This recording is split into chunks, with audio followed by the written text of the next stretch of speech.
ok ayca mbokki internet yi ñuy topp ñu ngi leen di nuyu bu baax di leen jaajëfal tey ñu ngi fii ci diwaanu Camp Pénal lu ñu fi indi ku nekk xam na ni tey la 8 mars bu ñu nee 8 mars nag jigéenu jàmbaar yi la ñuy daal di sargal fii ci diwaanu Sénégal ak àdduna wër nga këpp ak Bijou Ngoné mu ñëw fi nga xam ne moom mooy Camp Pénal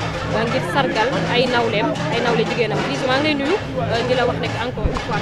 ngir fekkaat la ci Camp Pénal. maa ngi leen di fay di leen nuyu bu baax a baax di la sargal yow mii jigéen nga lépp posé question di leen jaajëfal wax dëgg yàlla ci journée bi nga xamante ne moom lañ ñu fas yéene ko jagleel ak yéen ñi nga xamante ne ñu jigéen ñi war a kaas di leen jaajëfal di nuyu seen bopp internet. ban yëg-yëg nga am tey ci bés jigéen ñi nga xamante ne dañ leen di sargal fépp ci àdduna wala tey nga ñëw ngir jàppale say mbokk. déjà dañuy am contentement bu ñu yàlla dimbali ba ñu bokk waaye dañuy am naqar ndax fii ñu leen fekk wax dëgg yàlla di leen ci dimbali sa ñoom dimbal bi nee naa dëgg nga xamante ne tey ñu wàññeeku yokk ndax fii nga xamante ne foofu lañ leen fekk li ngay privé doomu aadama muy gën a rëy muy liberté donc nit ki moom wax dëgg yàlla lépp loo ko ciy defal rek naqar nga ko ciy def donc bis bi nag wax dëgg yàlla nee naa nag wax dëgg yàlla dootul bis boo xamante ne jigéen ñi commencé nañ comprendre dootul di journée boo xamante ne dañuy tëgg di fecc ak way seq ñu ngi ciy dox kéem kàttan lu ñu mën pour nit ñi xam ne que 8 mars ñun jigéen ñi dañu war a xeex suñu ay àq ak suñu ay yelleef fexe ñu jógee ci point A dem ci point Z donc noonu daal la 8 mars bi di tëddee à chaque fois. acte bi on a l'habitude de le faire parce que Women Power la ñu def muy organisation boo xamante ne c'est une organisation strictement féminine basée sur une politique socio-économique et culturelle et c'est une organisation à but non lucratif mais tey wax dëgg yàlla dañuy fexe ba objectif bi képp koo xamante ne jigéen nga nekk ci secteur bu mu mënti doon d'âge et secteur boo xamante ne bu mu mënti doon que ça soit nga nekk jaaykatu gerte bi ci biti jaaykatu lépp loo xamante ne daal jigéen mi ngi ci bay waaram Women Power da lay daal di dimbali ci façon bi mu la mën a dimbali muy nombre d'heures yi ñuy lijjanti ci nga xamante ne moom mooy ordre des avocats pour utal ko ñi nga xam ne am na ñoo xamante ne amuñu ay visite am na ñoo xam ne mosuñu gis seen ay mbokk bu ñu génnee fan la ñu jëm location yi ñu leen di wutal pour ñu di fa nekk ba ñuy mën a réinsérer seen bopp ci li nga xamante ne moom mooy ci dëkk bi donc bari goo xamante ne wax dëgg yàlla Women Power mu ngi koy dox te ci action yooyu daan ko def ba nit ñi fekk suñu si moo tax tey wax dëgg yàlla ñu gën di moo tax ñu koy def.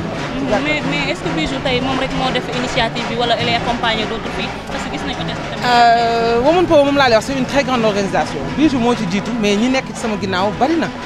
Maam Jaara benn gi ñuy taxaw kenn gi ñuy taxaw te ñoom ñëpp amaana ñu ci ëpp sax tey la ñuy gisante wala bu ñu dajee kese la ñuy door a gisante donc action yi ñuy def bari na wax naa ko bokk na ci bii ci gën a fës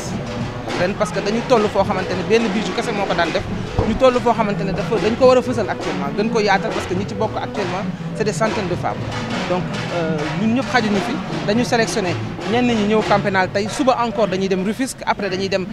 ki nga xamante ne moom mooy Kaolack dañuy dem Diourbel ci prison Sénégal yi nga xam ne fa la jigéen ñi nekk. mais comment l'idée est venue idée bi nga xam ne moom nga def nii idée bi nan la ñëwee ci yow comment l'idée est venue. nee naa la Women Power organisation la pour dimbali jigéen ñi donc bu ñu paree ci lii dañuy dem ci orphelinat yi dañuy dem ci li nga xamante ne moom mooy nurserie crèche yi Albert Royer bari na ci action yi ñuy def don de sang yi bari na idée bi moom wax dëgg yàlla idée sociale moom defe naa ci jaamu yàlla bokk waaw dimbali ay doomu aadama ak dimbali ñi nga xamante ne yéen a nekk moom wax dëgg yàlla jumaa yi ñuy tabax ak yu ni mel am na fooy toll ci social dootoo ko nëbb waaw. lu tax bokkoo ci coow yu bëree bëri parce que gis nañu récemment ñu nekk ci mois de mars coow yi ci réseaux sociaux yi wax ci réseaux sociaux yi yàqante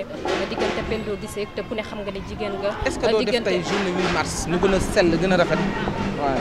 parce que tey journée jigéen ñi la gëw ma ni wax dëgg yàlla waaw mais kaay wax la ku nekk ak sa état d'esprit fi mu toll waaw mais journée bi nga xamante ne tey ñu ngi koy def ci ay doon di def social est-ce que gënul rafet ñu xool li rafet ci ñun ñu fësal ko après bu loolu jàllee rek ñu jàll ci leen waaw parce que tey defe naa li ñu def nii ci mois de mars waaw mais mois de mars man exemple laa war a wane ci mois de mars bi jigéen war a doxee ak su néew donc mënuma di xool négativité aw ma boobu temps donc négativité boobu lépp lu ma la ci wax it waxuma dëgg parce que j'ai pas le temps donc dama nekk si organigramme boo xamante ne j'ai une maman très malade nekk ci loolu nekk kat ci sama programme bi nga xamante ne moom lañ nekk nii donc voilà moi vraiment franchement parler j'ai pas su seetaanuma xooluma exactement mais man bu ma sañoon lépp loo xamante ne dondoo ci action yi la daan nekk chaque 8 mars boo ko daan àndandoo donc ci loolu man laa mën a wax ci lu baax li nga xamante ne ci la ñuy nekk et puis dëgg yàlla bu jeexee rek nga gis beneen bis bu ci war a mën tontu wax. mais bis du ñàkk tamit loo xamante ne commencé ko message parce que dañu nekk mois de mars gis nañu tey ci suba benn audio bu génn bu diggante Aïssatou Diop Fall ak ki nga xamante ne moom mooy Farba Ngom ci ay kàddu yoo xam ne ñu ko doon wax. pourquoi nga bëgg a def people tey si journée tey bi. lan moo tax yow en tant que jigéen tey nga bëgg a def négativité ci sa rôle te pourtant yow xam nga ne bii nga jàkkaarloo moo la ëpp du dëgg mais forcément on n'est pas obligé de regarder tout le temps ce côté négatif ça dépend des moments des heures et des actes parce que loolu moom moo lay permettre nga am longévité ci liggéey. mais tey xam nga Bijou yàlla may na tey mu nekk porteur de voix ba bu waxee nit ñi. mais tey moom moo ma yëgal loolu xam nga ci suba ba tey nga nekk di collecter ay doom ñëw pour def lu baax nga di ma reculer du ma ko nangu boobu am naa fulla boobu. waaw mais am naa fulla bu toll ni man ci suba ba tey man mi xëy di collecter di defar pour di ñëw dimbali sama mbokk jigéen ñi nekk non bu ma la tontoo rek damay tàdd bu ma toppee ci loolu nga logique boobu noonu rek damay daal di reculer alors que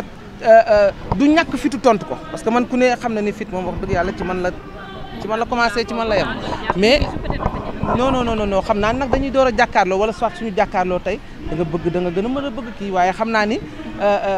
biisu rek wax dëgg yàlla lu may waaj di laaj da nga koy laajaat ko du dëgg mais wax dëgg yàlla bëgguma ñu attardé wu ci foofu mais bu dee ñaari fan sax xam naa ne rawee naa la ko ci li may def mais bu fekkee ni bëgg nga sa carrière bi gën a yàgg bul attardé wu ci yoolu question yi day koy posé au bon moment waaw mettre les hommes qu'il faut à la place qu'il faut donc yéen ñi fi nekk nii ñëpp defe naa ni kenn ku ci nekk bëgg nga wax dëgg yàlla toog ba ñu naan diw wala nangam mais tey moom xam naa ne bis bii ak action yi ñuy def ak ñi fi nekk ñi am lu leen dal billaahi wallaahi taala soxlaatul yàlla suñu borom damaa def moom mooy tax yooyu di am. ak Bijou dafa am lu xew seen diggante ba jëloo défense. non j'ai pas le temps de prendre défense qui que ce soit nekkuma ko je suis pas l'avocat du diable wala avocat kenn man du ma jeeg buy ñaan xooñ du ma jeegu kenn encore une fois de plus tu comprends man Aïssatou Diop Fall n'a pas fait de moi ce que donc man it defuma ci moom li nga xamante ni moom li ngay wax nii bu ma ci waxee naa fekk laay doon parce que suivre ma ko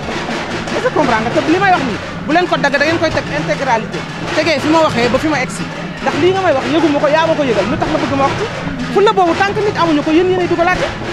du dëgg parce que man Aïssatou Diop Fall bokkuñu yoon du ñu gisee lan moo tax nga jàpp ni man war naa ko war a mën a défendre ci loo xamante ni yëguma ko non mais on parle de man je suis pas là pour di wax pour kenn nit je parle en parabole jigéen ñëpp laa fi nekkal surtout ñi nga xam ne ñoo ma yëkkati tey du ma nangu ngay focus ci ay affaire Aïssatou Diop Fall pour yàq doo yi may def tey voilà Aïssatou Diop Fall yëkkatiwu ma Farba Ngom it waxi noppi waaw man nag lii ma dajale fii yëpp defuñu ci waaw kay donc lu sama yoon ci ñoom voilà. message bi may lancé mooy di ñaanal ñi nga xamante ne ñoo nekk fii ci biir wax dëgg yàlla ñu génn ba mën a gis seen ay njaboot nga xamante ne waa Women Power dinañ fa dem ci mois de mars bi parce que dimbali prisonniers yi dañ leen di wax dëgg yàlla massawu encore di ñaax jigéen ñi waaw ndax wax dëgg yàlla égalité équité moo ko gën te loolu la ñu soxla tey bu ñu jëlee jigéen ñi jox la micro bi nga defee yëpp yow boo defaree mu rafet mais boo ñaawalee day ñaaw donc nañu jéem a gën a suude waat joxante waat loxo xamaat ni que ñun jigéen ñi ñun ñooy société te ñun ñoo mën a defar voilà